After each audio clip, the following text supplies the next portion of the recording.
Hello बच्चों, welcome to Alchemist YouTube channel. हमारा chapter है केमिकल काइनेटिक्स और लेक्चर है लेक्चर नंबर 7। तो लास्ट क्लास तक आप अपनी नोटबुक पे लिख लीजिए लेक्चर नंबर 7। लास्ट क्लास तक हमने डिस्कस किया था फर्स्ट ऑर्डर काइनेटिक्स के बारे में, और फर्स्ट ऑर्डर काइनेटिक्स और उससे पहले के टॉपिक्स पे 3 डीपीपीज हमने शेयर की थी ग्रुप पे। तो होपफुली आपने वो चैप्टर वीडियोस भी अच्छे से देख के वो डीपीपीज को भी ट्राई किया होगा। अगर नहीं ट्राई किया तो उसके डाउट सेशन ऑफिस में 1 जून से स्टार्ट हो जाएंगे।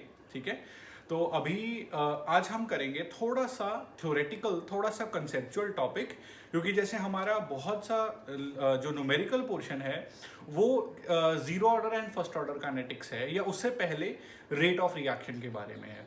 आज हम थोड़ा सा थ्योरेटिकल पोर्शन कवर करेंगे, जिसमें आएगा मॉलिक्यूलैरिटी के बारे में, जिसमें आएगा सूडो फर्स्ट ऑर्डर रिएक्शन के बारे में, जिसमें आएगा हाफ लाइफ और इनिशियल कॉन्सेंट्रेशन का रिलेशन, या सिंपल और कॉम्प्लेक्स रिएक्शन। आज का टॉपिक थोड़ा सा आपको नोट डाउन करने वाला होगा और समझने वाला होगा।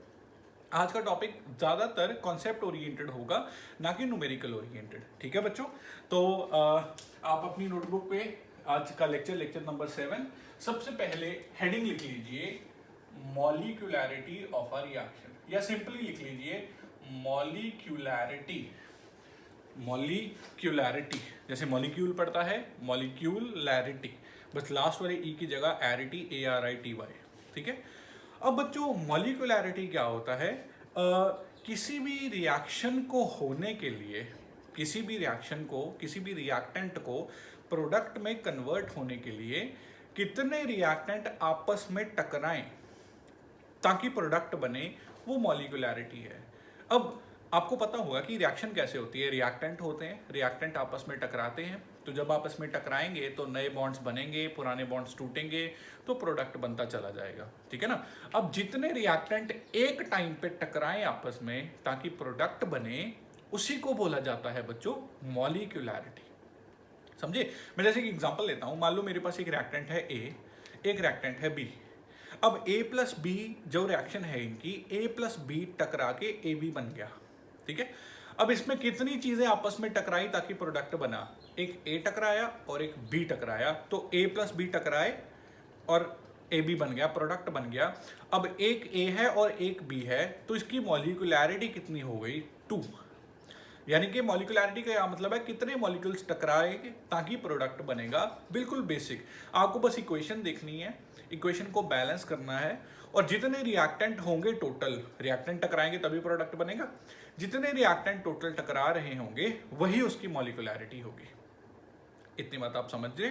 अब जैसे मान लो वाटर की फॉर्मेशन है, मैं एक साइड में, आपको ये नोट नहीं करना, आपको बस देखना है वाटर की फॉर्मेशन है, तो वाटर कैसे बनता है? H2 और O2 मिलके वाटर बन जाता है ना। अगर मैं इसको बैलेंस करूं तो ऑक्सीजन यहाँ पे 2 है, यहाँ पे 2 आ जाएगा, और ये आ गया, ये बैलेंस हो गया। ठीक है, अब इसमें वाटर बनने के लिए कितने रिएक्टेंट टकरा रहे हैं?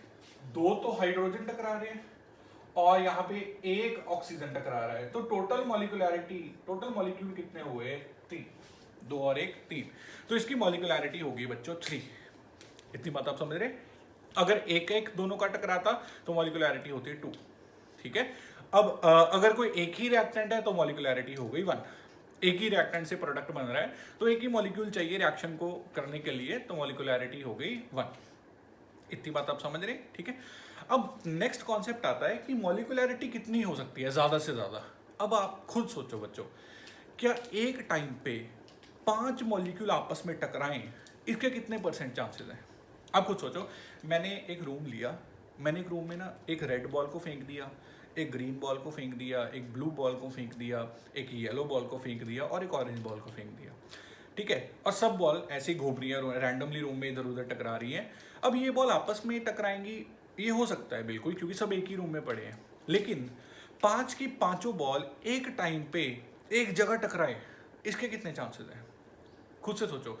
5 की 5 अलग अलग तरह की बॉल एक ही टाइम पे एक ही जगह टकराएं, इसके चांसेस बहुत कम है ना, क्लोज टू 0। मान के चलता हूं कि ये हो ही नहीं सकता।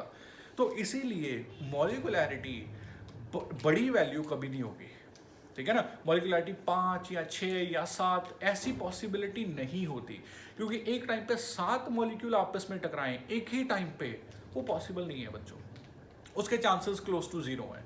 तो इसलिए मॉलिकुलैरिटी की ज़्यादातर जो आप वैल्यू देखोगे वो 1 होगी या 2 होगी या 3 होगी, बहुत ही कम केसेस में, रेयरली 4 होगी, इससे ज़्यादा आपको कहीं देखने को नहीं मिलेगी। इतनी बात आप समझ रहे हैं, ठीक है। अच्छा, आपको मॉलिकुलैरिटी का पूरा कॉन्सेप्ट समझ आया कि कितने मॉलिक्यूल्स टकराएंगे ताकि वो प्रोडक्ट बन जाए, that is molecularity. Basically number of reactants कितने होंगे, दैट इज मॉलिकुलैरिटी। अगर आपको देखने हो तो यहाँ पे जैसे 3 रिएक्टेंट्स हैं, 2 हाइड्रोजन है, 1 ऑक्सीजन है, तो मॉलिकुलैरिटी आ गई 3। अगर मैं ऐसी रैंडम रिएक्शन लिखूं A+B गिव्स AB, तो एक रिएक्टेंट ये रहा, एक रिएक्टेंट ये रहा, टोटल हो गए 2, मॉलिकुलैरिटी आ गई 2, ठीक है।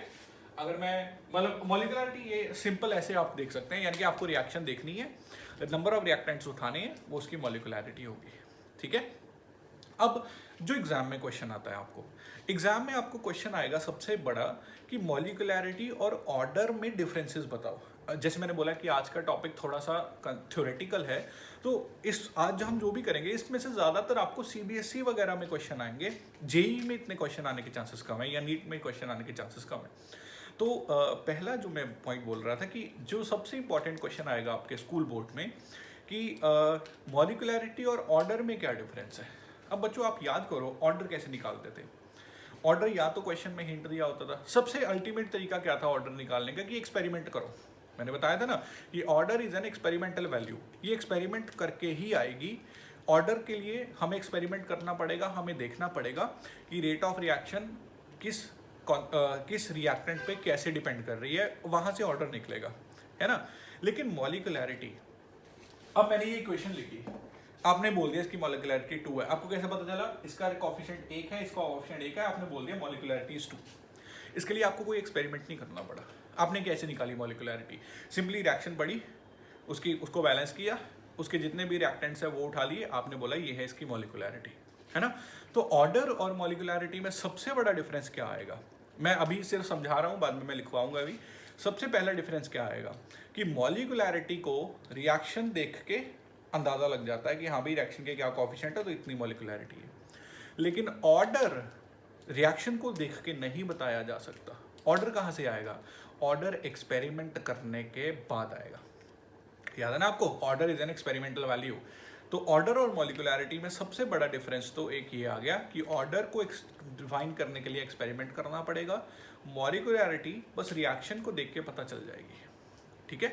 दूसरा डिफरेंस, अब जैसे मैंने अभी बताया कि मॉलिकुलैरिटी ज़्यादा से ज़्यादा 3 या 4 होगी, उससे ज़्यादा नहीं होगी। सिंपल सी बात है, उसका कारण भी यही है क्योंकि इससे ज़्यादा मॉलिक्यूल एक टाइम पे टकराएं इसके चांसेस नहीं है, बिल्कुल जीरो चांसेस हैं। लेकिन ऑर्डर तो कुछ भी हो सकता है ना। ऑर्डर कितना भी बड़ा हो सकता है, कितना भी छोटा हो सकता है। एक ये बहुत बड़ा डिफरेंस आ गया। और डिफरेंस क्या रहेगा, ऑर्डर आपको याद होगा हमने पढ़ा जीरो ऑर्डर काइनेटिक्स, तो ऑर्डर जीरो भी हो सकता है। लेकिन मॉलिकुलैरिटी जीरो का क्या मतलब है, आप सोचो, जीरो मॉलिक्यूल आया उससे प्रोडक्ट बना, ये तो नॉनसेंस है, इस बात की कोई सेंस नहीं है। तो ऑर्डर जीरो हो सकता है, हमने पढ़ा था, हमने एक जीरो ऑर्डर काइनेटिक्स पे हमारा एक पूरा लेक्चर है। तो ऑर्डर जीरो हो सकता है लेकिन मॉलिकुलैरिटी जीरो नहीं हो सकता, क्योंकि जीरो मॉलिक्यूल टकराए इसकी कोई सेंस नहीं है ना। ऑर्डर नेगेटिव में भी हो सकता है, किसी की पावर माइनस में भी हो सकती है। ऐसे ऑर्डर कई आते हैं कि किसी का ऑर्डर है -2, किसी का -1। लेकिन मॉलिकुलैरिटी क्या है, नंबर, कितना नंबर टकराया। अब कितना नंबर टकराया ये माइनस में थोड़ी होगा, मैं ये थोड़ी कहूँगा कि -3 रिएक्टेंट टकराए, इसकी तो कोई सेंस नहीं है ना, रिएक्टेंट 3 टकराए तो माइनस का कोई मतलब नहीं है। तो मॉलिकुलैरिटी माइनस नहीं हो सकती लेकिन ऑर्डर माइनस हो सकता है। मॉलिकुलैरिटी जीरो नहीं हो सकती लेकिन ऑर्डर जीरो हो सकता है। मॉलिकुलैरिटी को फाइंड आउट करने के लिए बस रिएक्शन देख लो, ऑर्डर को फाइंड आउट करने के लिए एक्सपेरिमेंट करो, है ना। और डिफरेंस क्या है, आपको मैंने जब क्वेश्चंस करवाए थे तो ऑर्डर देखा था, फ्रैक्शनल भी हो सकता है ऑर्डर, यानी कि पावर 2/3 भी हो सकती है, 3/2 भी हो सकती है। अब मॉलिकुलैरिटी सोचो, मैंने कहा कि किसी का कोएफिशिएंट 2/3 है, कि 2/3 मॉलिक्यूल टकराए, 2/3 मॉलिक्यूल टकराए, इस बात की क्या सेंस है। मॉलिक्यूल तो या 1 होगा या 0 होगा, या 2 होंगे या 1 होगा, होल नंबर में चलेगा ना, होल नंबर बोलते हैं या क्या बोलते हैं इसे, इस नंबर में चलेगा ना, 1 2 3 ऐसे चलेगी मॉलिकुलैरिटी। आधा मॉलिक्यूल की कोई सेंस नहीं है। तो मॉलिकुलैरिटी फ्रैक्शनल भी नहीं हो सकती, जबकि ऑर्डर फ्रैक्शनल हो सकता है। होपफुली आपको ये 3-4 पॉइंट समझ आए होंगे। ये बहुत बड़ा डिफरेंस है ऑर्डर और मॉलिकुलैरिटी के बीच में, और ये बहुत इंपॉर्टेंट क्वेश्चन है with respect to your school exams. ठीक है, कि ऑर्डर और मॉलिकुलैरिटी के बीच में डिफरेंस बताओ, या आपको रैंडमली दो इक्वेशन लिख देंगे, बोलेंगे व्हाट इज मॉलिकुलैरिटी। तो आपको बस रिएक्शन के कॉफिशिएंट, रिएक्टेंट के कॉफिशिएंट्स उठाने हैं, कितने कॉफिशिएंट्स है टोटल करके वही उसकी मॉलिकुलैरिटी आएगी। ठीक है, लेकिन ऑर्डर के लिए क्या करना पड़ेगा, एक्सपेरिमेंट। आपको ये पार्ट समझ में आया? ठीक है, तो आप सबसे पहले हेडिंग लिख लीजिए मॉलिकुलैरिटी, इसकी डेफिनेशन लिखिए। अब मैंने जो भी समझाया मैं आपको स्कूल के विद रिस्पेक्ट टू लिखवा देता हूँ। तो मॉलिकुलैरिटी के बारे में सबसे पहले डेफिनेशन लिखिए आप, the number of reactant molecules, the number of reactant molecules which must collide at the same time to give products, which must collide at the same time to give products is known as molecularity of a reaction, is known as molecularity of a reaction। अगली line में लिखिए, molecularity can be calculated, molecularity can be calculated simply by adding, simply by adding the coefficients of reactant, the coefficients of reactant molecules given by balanced chemical equation. यानी कि chemical equation लिखी हो, उसको balance किया हो, तो जो reactant के कॉफिशिएंट्स है बस वो उठा के ऐड कर दो, वो मॉलिकुलैरिटी है। ठीक है, given by balanced chemical equation. Example लिख लीजिए आप। फॉर एग्जांपल मैं यही वाली एग्जांपल लिख रहा हूँ, 2H2 plus O2 gives 2H2O। यहाँ पे इसकी मॉलिकुलैरिटी है 3। ठीक है, कितने मॉलिक्यूल्स है, कितने रिएक्टेंट के मॉलिक्यूल्स है, बस वो इसकी मॉलिकुलैरिटी है। ठीक है, क्या मैं ऐसे रैंडम एक और इक्वेशन लिख रहा हूँ, A plus b gives AB, यहाँ पे इसकी मॉलिकुलैरिटी है 2, क्योंकि दो ही रिएक्टेंट मॉलिक्यूल्स है, एक इसका 2 मॉलिकुलैरिटी है। समझ में आया आपको ये टॉपिक? ठीक है, इतना समझ में आया? आगे लिखिए आप, difference between order and molecularity, difference between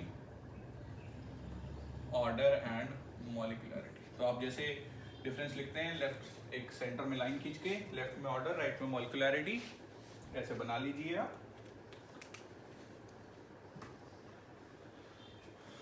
difference between order and molecularity, order की तरफ लिखें, order is an experimental value, order is an experimental value,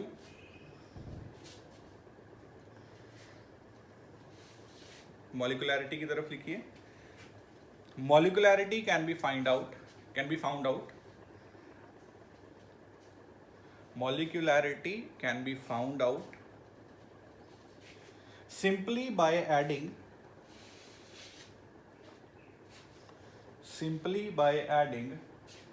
coefficients of balanced chemical equation। यानी कि मॉलिकुलैरिटी के लिए हमें कोई एक्सपेरिमेंट की ज़रूरत नहीं है, हमें बस एक इक्वेशन लिख के उसके कोफिशिएंट्स को ऐड करना है। Molecularity can be found out simply by adding coefficients of balanced equation. ठीक है, ऑर्डर में लिखिए, order can be 0, order can be 0। Molecularity में मॉलिकुलैरिटी कैन नेवर बी 0।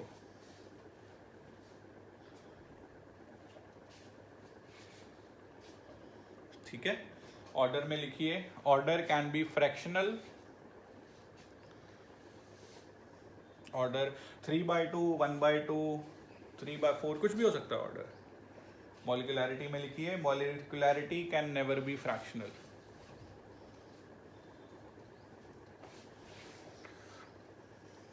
और लिख सकते हैं ऑर्डर के साथ, order can be negative,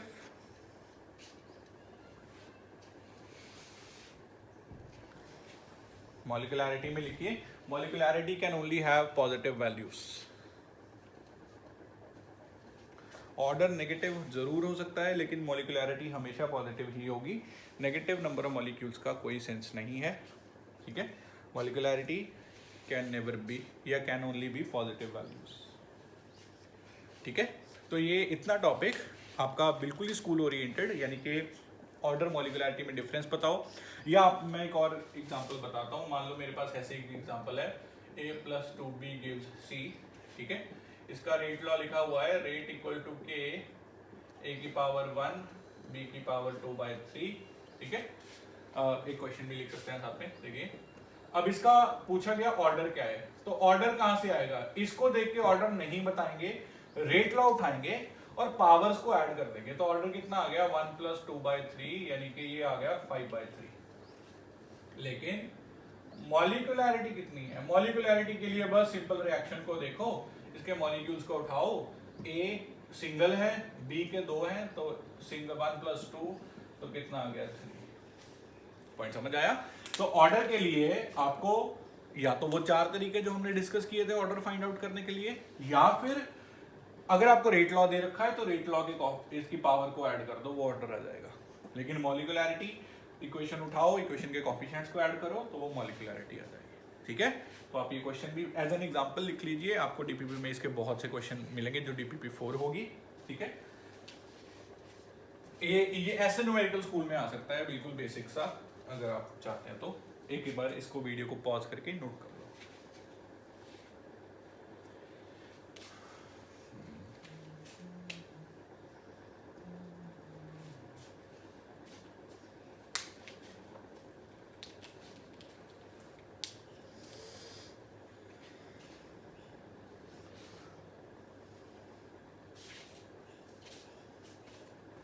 note कर लिया बच्चों, ऑर्डर और मॉलिक्यूलैरिटी का डिफरेंस पता चल गया आपको, ठीक है।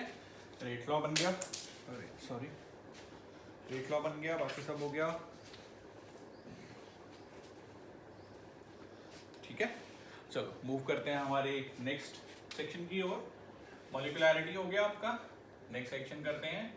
नेक्स्ट आप हेडिंग लिख लीजिए, सिंपल एंड कॉम्प्लेक्स रिएक्शंस।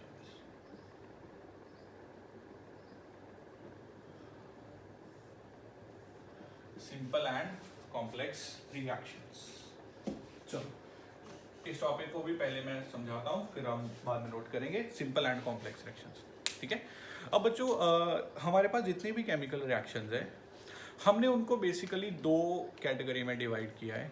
बहुत सी क्लासिफिकेशंस है ऑब्वियसली, लेकिन हमें नंबर ऑफ स्टेप्स ताकि वो रिएक्शन हो जाए उसके बेसिस पे हमने 2 सेक्शन में डिवाइड किया है, ठीक है।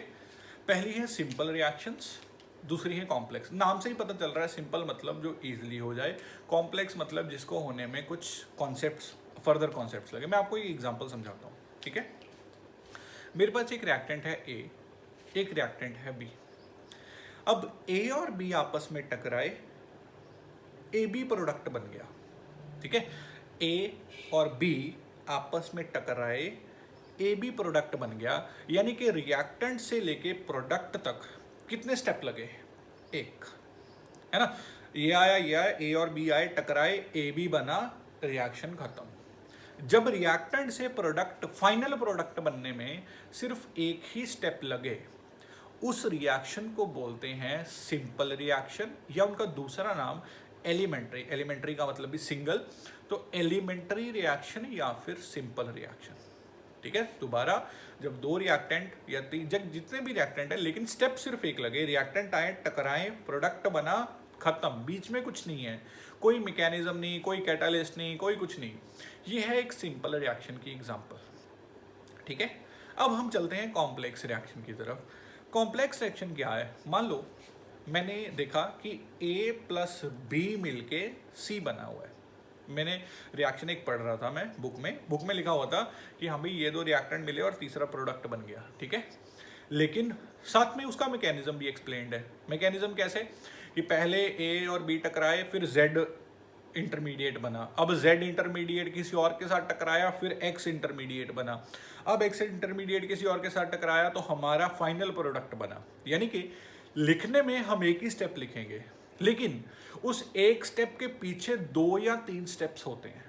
जैसे ही आपको याद होगा ऑर्गेनिक केमिस्ट्री में जितनी भी रिएक्शंस हैं उनके मैकेनिज्म्स होते हैं, याद है ना आपको? तो मैकेनिज्म्स में क्या करते थे हम? मैकेनिज्म में हम पढ़ते थे कि पहले ऐसा हुआ, फिर फाइनली हमारे पास ये प्रोडक्ट बना। वो सारी रिएक्शन होती हैं कॉम्प्लेक्स रिएक्शन में, यानी कि जिसे लिखा तो अब हम फाइनल रिएक्शन लिखेंगे तो एक ही स्टेप लिखेंगे, लेकिन उस एक स्टेप को होने में बैकग्राउंड में 2-3 स्टेप्स लगे। पहले कुछ और बना, फिर कुछ और बना, फिर प्रोडक्ट बना, है ना? तो ऐसी रिएक्शंस जिनकी कंप्लीशन में 2-3 स्टेप्स लगते हैं, जिन 2-3 स्टेप्स में इंटरमीडिएट्स बनते हैं, ट्रांजिशन स्टेट तो चलो हर एक में बनती है, जिनकी 2-3 स्टेप्स में इंटरमीडिएट स्टेजेस आती हैं, उन सब को बोला जाएगा कॉम्प्लेक्स रिएक्शंस। लेकिन जो रिएक्शन में कोई इंटरमीडिएट नहीं बनता, कोई एक्स्ट्रा प्रोडक्ट नहीं बनता, बस रिएक्टेंट आया, प्रोडक्ट बना, रिएक्शन खत्म, वो रिएक्शन जो एक ही स्टेप में खत्म हो जाए उसे बोला जाएगा सिंपल रिएक्शन या एलिमेंट्री रिएक्शन। लेकिन वो रिएक्शन जिसे लिखा तो अब हर रिएक्शन को हम एक ही स्टेप में लिखते हैं, लेकिन जिसके मैकेनिज्म में 2 या 2 से ज़्यादा स्टेप्स हों उसे बोला जाएगा कॉम्प्लेक्स रिएक्शंस। इतनी बात आप समझ रहे हैं? ठीक है। अब बच्चों हमारे दिमाग में एक सवाल आता है कि जब लिखना सबको एक ही स्टेप में है तो हमें कैसा पता चलेगा कि कौन सी सिंपल है कौन सी कॉम्प्लेक्स है? तो बच्चों इसका डायरेक्ट कोई मेथड नहीं है। जब तक एग्जामिनर हमें खुद मेंशन करके नहीं देगा कि दिस रिएक्शन इज एलिमेंट्री या दिस रिएक्शन इज कॉम्प्लेक्स, तब तक हमें नहीं पता चलेगा कि either this reaction is simple और कॉम्प्लेक्स। ठीक है। एक छोटा सा ट्रिक है, एक छोटा सा तरीका है जिससे हम निकाल सकते हैं, लेकिन वो हम अभी इसी लेक्चर में फर्दर डिस्कस करेंगे।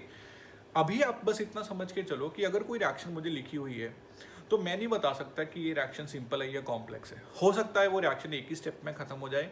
हाँ, अगर एग्जामिनर ने खुद ही एक रिएक्शन लिख दिया, उसके साथ उसका मैकेनिज्म लिख दिया, तो जब जहाँ पे मैकेनिज्म लिखा आ गया आपको पता है कि वो कॉम्प्लेक्स है, क्योंकि मैकेनिज्म में 2 स्टेप तो आएंगे ही आएंगे कम से कम, तभी उसको मैकेनिज्म बोलेंगे कि पहले ऐसा हुआ फिर ऐसा हुआ। तो 2 स्टेप्स आ गए तो वो तो कॉम्प्लेक्स है ही। लेकिन जिसमें एक ही स्टेप है, कोई मैकेनिज्म नहीं मेंशन्ड, खुद से लिखा हुआ है कि ये सिंपल है, तो उस वहाँ पे आपको सिंपल कंसीडर करना है। अगर मैकेनिज्म मेंशन्ड है तो आपको कॉम्प्लेक्स कंसीडर करना है। अगर ऐसी सिर्फ एक रिएक्शन लिखी है तो मैं कुछ नहीं बोल सकता कि वो सिंपल है या वो कॉम्प्लेक्स है। इतनी बात आप समझ रहे हैं? ठीक है। तो अभी तक आपको इतना ध्यान रखना है कि जो रिएक्शन एक स्टेप में खत्म, जिसका कोई मैकेनिज्म नहीं है, वो सिंपल होगी।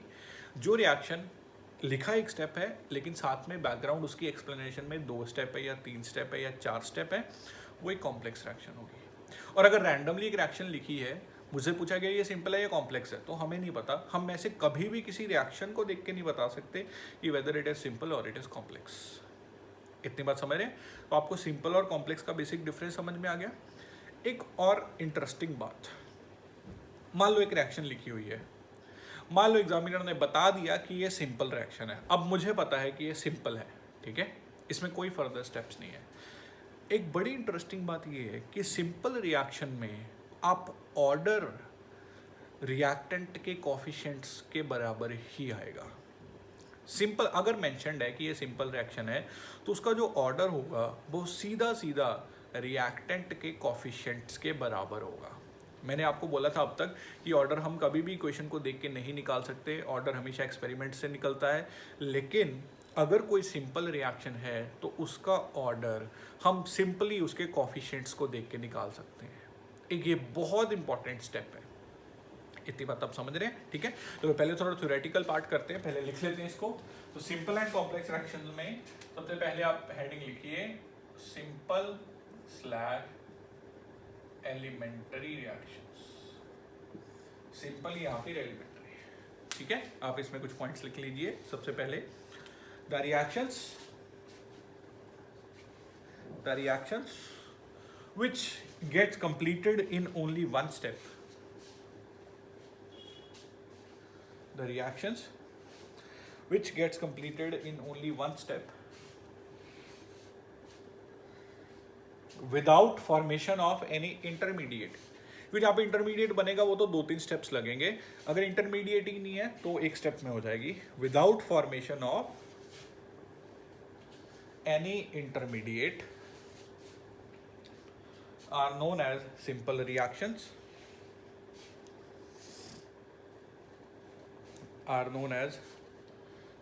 reactions, ठीक है। आगे लिखिए no mechanism is involved in simple reactions, no mechanism involved in simple reactions. अब अगर मुझे इसका एनर्जी ग्राफ बनाना हो तो वाई एक्सिस पे है एनर्जी, एक्स एक्सिस पे है रिएक्शन कोऑर्डिनेट्स, है ना। अब मुझे सिंपल रिएक्शन है, सिंपल रिएक्शन में क्या है, या रिएक्टेंट है या प्रोडक्ट है, बीच में कुछ नहीं है, कोई इंटरमीडिएट नहीं है। तो मैं क्या बनाऊंगा, ये मेरा आ गया रिएक्टेंट का लेवल, ठीक है, और मान लो कोई भी रिएक्शन है, ये मेरा आ गया प्रोडक्ट का लेवल। तो रिएक्टेंट से प्रोडक्ट बस ये डायरेक्ट, एयर केस में एक ही हम पाएगा, एक ही हाइट आएगी। आपको पता होगा यहाँ पे एक ट्रांजिशन स्टेट जरूर होती है। देखो ट्रांजिशन स्टेट और इंटरमीडिएट में बहुत डिफरेंस है ना। ट्रांजिशन स्टेट तो हर रिएक्शन में आएगी, जिसमें इंटरमीडिएट आएगा उसको कॉम्प्लेक्स बोला जाएगा। इंटरमीडिएट क्या होता है, प्रोडक्ट की तरह ही दिखता है लेकिन वो एग्जैक्ट प्रोडक्ट नहीं होता। ऐसे अभी आप बिल्कुल लेमन लैंग्वेज में ऐसे मान के चलो कि इंटरमीडिएट क्या है, रिएक्टेंट से प्रोडक्ट के बीच में बनने वाला एक्स्ट्रा प्रोडक्ट, ठीक है। ट्रांजिशन स्टेट क्या है, रिएक्टेंट से प्रोडक्ट के बीच में जाने के दौरान जो एनर्जी चेंजेस आएंगे हायर एनर्जी वाले, वो ट्रांजिशन स्टेट होगी। अब आप बस इतना मान के चलो कि ये कुछ बना नहीं, ये सिर्फ इनकी रिएक्टेंट की एनर्जी बढ़ गई तो उन्हें बोलेंगे ट्रांजिशन स्टेट, ठीक है। रिएक्टेंट की एनर्जी बढ़ गई ट्रांजिशन स्टेट, तो वो प्रोडक्ट बन गए। लेकिन अगर इंटरमीडिएट बना होता तो इंटरमीडिएट भी एक तरह का प्रोडक्ट ही होता। मैं अभी आपको कॉम्प्लेक्स का ग्राफ, एनर्जी ग्राफ बनाऊंगा, तो जब भी आपको ऐसा कुछ दिखे कि रिएक्टेंट से प्रोडक्ट के बीच में सिर्फ एनर्जी बढ़ी है या यहाँ से एनर्जी बढ़ी है बस, तो ये सिंपल का ग्राफ है, एलिमेंट्री रिएक्शन का ग्राफ है, ठीक है। तो रिएक्टेंट से प्रोडक्ट के बीच में सिर्फ एक ट्रांजिशन स्टेट आई बस। ट्रांजिशन स्टेट और इंटरमीडिएट बहुत अलग अलग बातें हैं। इंटरमीडिएट होता है एक ऐसा बाय प्रोडक्ट बोल लीजिए आप, या सेमी प्रोडक्ट, जो अभी प्रोडक्ट बनने से पहले कुछ टाइम के लिए एक्स्ट्रा प्रोडक्ट बना है, ठीक है।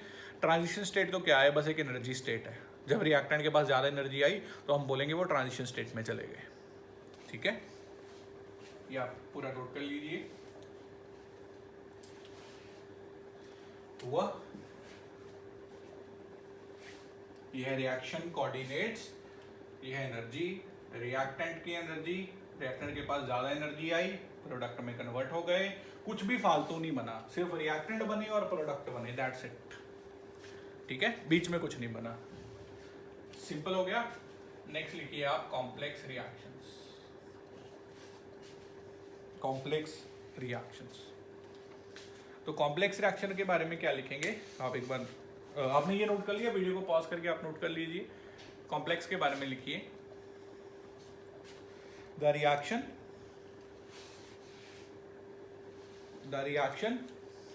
which takes place, the reaction which takes place in more than one steps,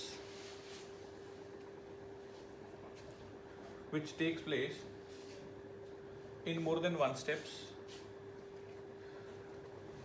with the formation of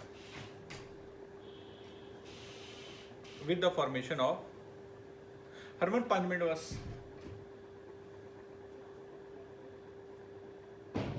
with the formation of one or more intermediate, with the formation of one or more intermediate are known as complex reactions। तो जिसमें एक या एक से ज़्यादा intermediate बनेगा are known as complex reactions, ठीक है। तो कॉम्प्लेक्स रिएक्शन का आपको एनर्जी ग्राफ कैसे दिखेगा, यहाँ पे है एनर्जी एक्सिस, यहाँ पे मेरे पास आएगा रिएक्शन कोऑर्डिनेट्स। तो देखो रिएक्टेंट से स्टार्ट हुआ, अब सीधा प्रोडक्ट नहीं बनेगा, पहले इंटरमीडिएट बनेगा। तो रिएक्टेंट से यहाँ पे आ गया इंटरमीडिएट, फिर इंटरमीडिएट के बाद यहाँ पे बनेगा प्रोडक्ट, है ना। तो रिएक्टेंट पहले एनर्जी हायर ट्रांजिशन स्टेट पे जाएगा, इंटरमीडिएट बनेगा, इंटरमीडिएट फिर ट्रांजिशन स्टेट पे जाएगा, प्रोडक्ट बनेगा। तो ये आ गई ट्रांजिशन स्टेट पहली, रिएक्टेंट के पास एनर्जी आई, इंटरमीडिएट बन गया, इंटरमीडिएट के पास एनर्जी आई, प्रोडक्ट बन गया। तो यहाँ पे ट्रांजिशन स्टेट में से 2 मान लेता हूं, है ना। तो देखो इसमें एक ही बार हम पाया था, इसमें पहले इंटरमीडिएट बनने पे हम पाएगा, यानी कि इंटरमीडिएट बनने से पहले रिएक्टेंट की एनर्जी बढ़ेगी, इंटरमीडिएट बनेगा, फिर इंटरमीडिएट की एनर्जी बढ़ेगी, प्रोडक्ट बनेगा।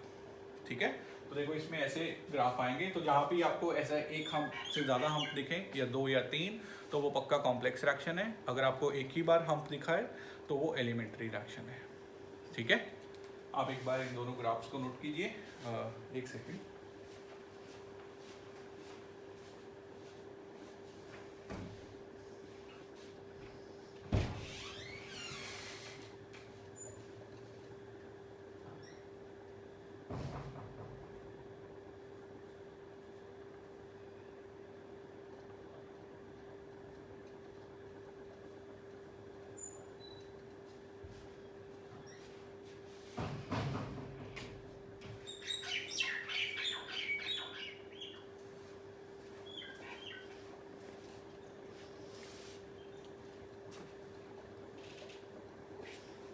कर लिया आपने।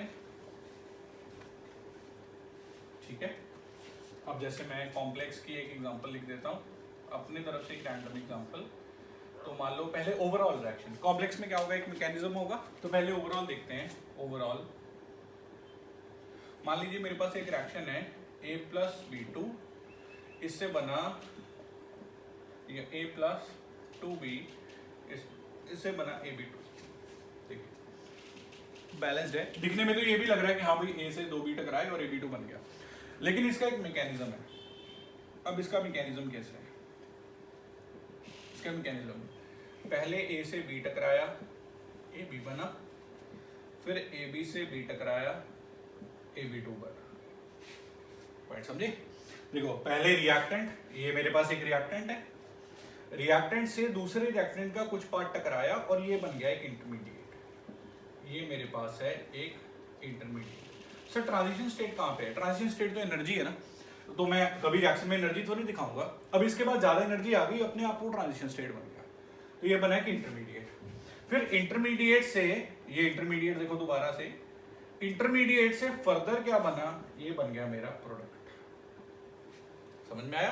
तो रिएक्टेंट है, रिएक्टेंट से इंटरमीडिएट बना, इंटरमीडिएट से प्रोडक्ट बना। ऐसी कॉम्प्लेक्स रिएक्शंस होती हैं।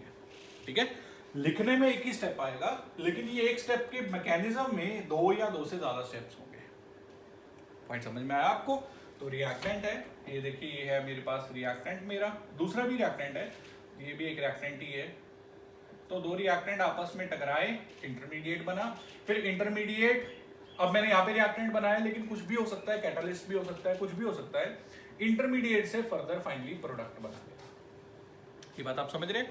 लेकिन अगर ये सिंपल रिएक्शन होती, तो सिंपल रिएक्शन में मैं लिखता बस A और B टकराए, प्रोडक्ट बना, बीच में कोई इंटरमीडिएट नहीं, कोई मल्टीपल स्टेप्स नहीं, एक स्टेप्स में रिएक्शन खत्म हो गई। इतनी बात आप समझ रहे हैं? तो आप ये एक एग्जांपल नोट कर लीजिए वीडियो को पॉज करके कि कॉम्प्लेक्स रिएक्शन ऐसे एक रिएक्शन है और रिएक्शन का फर्दर ऐसे मैकेनिज्म है, ये एक कॉम्प्लेक्स रिएक्शन है।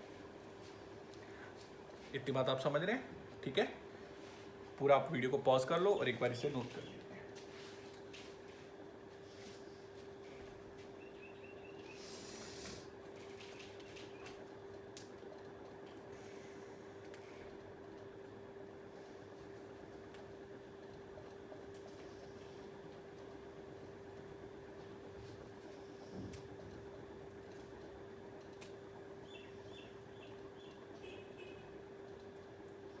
नोट कर लिया आपने? ठीक है, तो रिएक्टेंट मिले, इंटरमीडिएट बना, इंटरमीडिएट से प्रोडक्ट बना। लेकिन अगर ये सिंपल रिएक्शन होती तो बस रिएक्टेंट से प्रोडक्ट बनता, कोई इंटरमीडिएट नहीं बनता। ठीक है, तो कॉम्प्लेक्स रिएक्शन एक मैकेनिज्म के थ्रू चलेगी, सिंपल रिएक्शन में कोई मैकेनिज्म नहीं होगा, सिंपली रिएक्टेंट से प्रोडक्ट बनेगा। That's it. ये पूरा पार्ट आपको समझ में आ गया? ठीक है, अब ऑर्डर की बात जो मैंने पहले बोली थी, जो सिंपल रिएक्शन है उसका ऑर्डर सिंपली उसके कोफिशिएंट से आएगा। ठीक है, लेकिन जो कॉम्प्लेक्स रिएक्शन है उसका ऑर्डर के 2 तरीके हैं। उसके ऑर्डर सबसे पहले या तो एक्सपेरिमेंट कर लो, ठीक है, या एक दूसरा तरीका है वो मैं आपको बताता हूँ। अब मैं कैसे कर रहा हूँ, देखो मैं इसको इरेज कर देता हूँ। अब आपको 2 मिनट बोर्ड की तरफ देखना है। देखो मैं एक रिएक्शन है A प्लस, यही सेम रिएक्शन में लिख देता हूं, A प्लस 2B इससे बना C, और मैं मान के चल रहा हूं कि ये एक सिंपल रिएक्शन है। मान लो ये एक सिंपल रिएक्शन है, ठीक है। अब जब एग्जामिनर ने सिंपल मेंशन कर दिया तो इसका रेट ऑर्डर बिल्कुल सिंपल है। इसका रेट कैसे आएगा, रेट इक्वल टू के, कैसे आएगा, रिएक्टेंट A है और B है।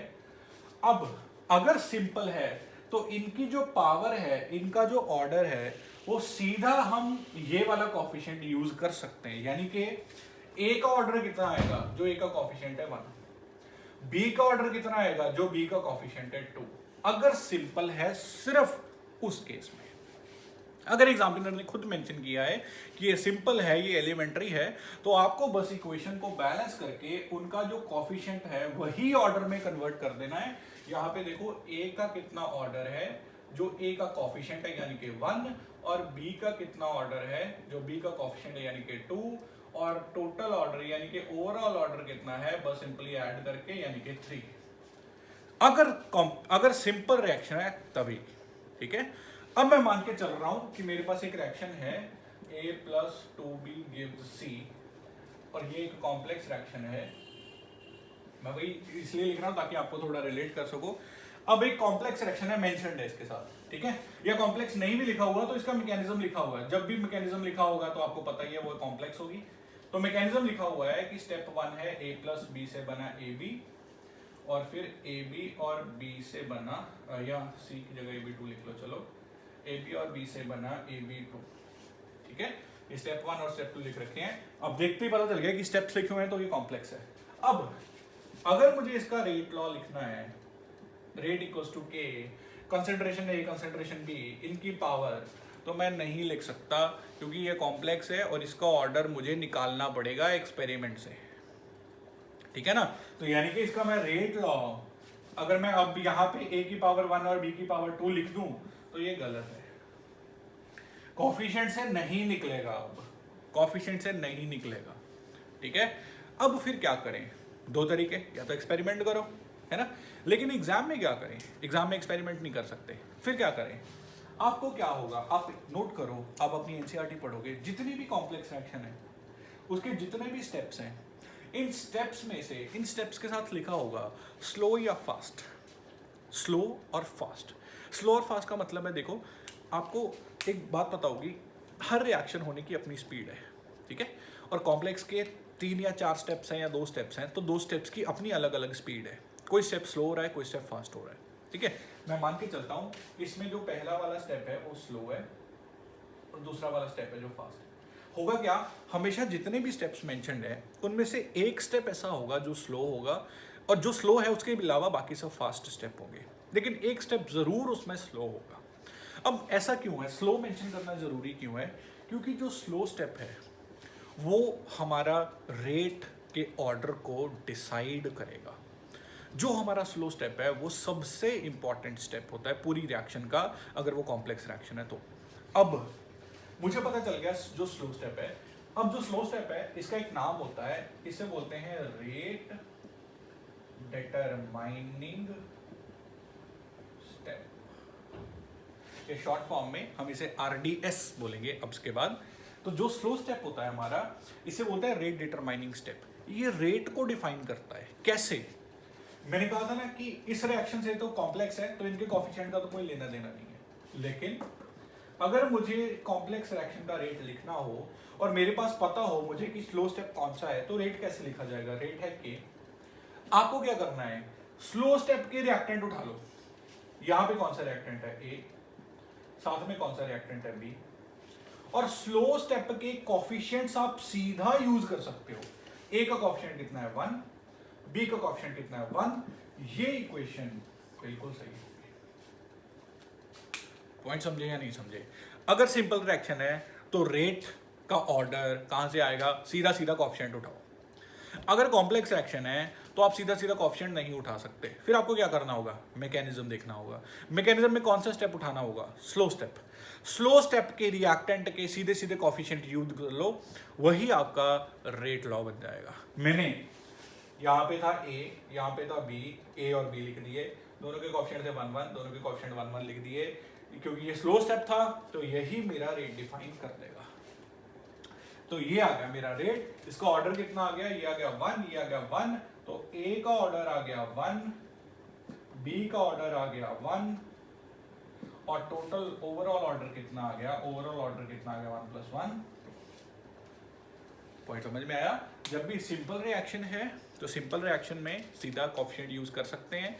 जब भी कॉम्प्लेक्स रिएक्शन है तो कॉम्प्लेक्स रिएक्शन का जो सबसे स्लो स्टेप है, स्लो स्टेप्स के हम रिएक्टेंट्स और स्लो स्टेप्स के उन रिएक्टेंट्स के कोएफिशिएंट्स सीधा यूज कर सकते हैं। अगर नहीं मेंशन कि कौन सा स्लो स्टेप है तो वही एक्सपेरिमेंट करो या जो हमने तरीके डिस्कस किए थे उन तरीकों से करो, ठीक है। लेकिन अगर सिंपल और कॉम्प्लेक्स में ये सबसे बड़ा डिफरेंस है कि सिंपल के आप सीधे सीधे कोएफिशिएंट उठा के छाप दो, आंसर आएगा। कॉम्प्लेक्स में स्लो स्टेप के कोएफिशिएंट लिखो, स्लो स्टेप के रिएक्टेंट लिखो, आंसर आएगा। इतनी बात समझ रहे हैं? अब कॉम्प्लेक्स में और फर्दर बहुत कॉम्प्लिकेशंस हैं, वो सारा न्यूमेरिकल पार्ट है, वो हमारा लेक्चर नंबर 7 का टॉपिक रहेगा। अभी जैसे आज हम सिर्फ थ्योरेटिकल पार्ट कवर कर रहे हैं, सिर्फ पढ़ने वाला पार्ट कवर कर रहे हैं, तो थ्योरेटिकली आपको सिर्फ इतना पता होना चाहिए कि in complex reaction the slowest step is the rate determining step. The coefficient of the slowest step can be directly used and the reactant of the slowest step can be directly used in कौन सी equation, rate equation, इन rate law, ठीक है। और इसमें देखो अगर मैं इसको simple मान के चलता तो a की पावर 1 आ जाती, b की पावर 2 आ जाती, लेकिन ये कॉम्प्लेक्स थी तो मैंने स्लो स्टेप उठाया, स्लो स्टेप के रिएक्टेंट a और b लिखे, इनकी पावर 1 और 1 लिखी। पॉइंट समझे? अब कई बच्चों को डाउट आएगा कि सर अगर मान लो ये वाला स्लो होता तो यहाँ पे b लिखते, b की पावर 1 लिखते, लेकिन यहाँ पे तो ab आता। अब सर ab तो रिएक्शन में है ही नहीं, तो उसके न्यूमेरिकल वो कैसे डील करना है वो हमारा नेक्स्ट पार्ट, नेक्स्ट क्लास का टॉपिक है, ठीक है। तो वो सारे हम न्यूमेरिकल पोर्शन उसी में डिस्कस करेंगे। इतना पार्ट आपको समझ में आ गया? तो आज हमने क्या डिस्कस किया, ऑर्डर के बारे में, मॉलिक्यूलैरिटी के बारे में, स्लो स्टेप के बारे में, fast step, rate determining step, simple reaction, complex reactions, ये सब आपने डिस्कस किया आज। तो आपको ये अच्छी तरह से सारे टॉपिक्स कवर करने हैं फ्रॉम द एनसीईआरटी और इसके आपको अच्छे से नोट्स बनाने हैं, ठीक है। लेक्चर नंबर 7 आज ही अपलोड होगा। लेक्चर नंबर 7 में इसके सब न्यूमेरिकल्स हम डिस्कस करेंगे, ठीक है। तब तक के लिए आप इतना पार्ट नोट कीजिए अपनी नोटबुक पे। Thank you so much.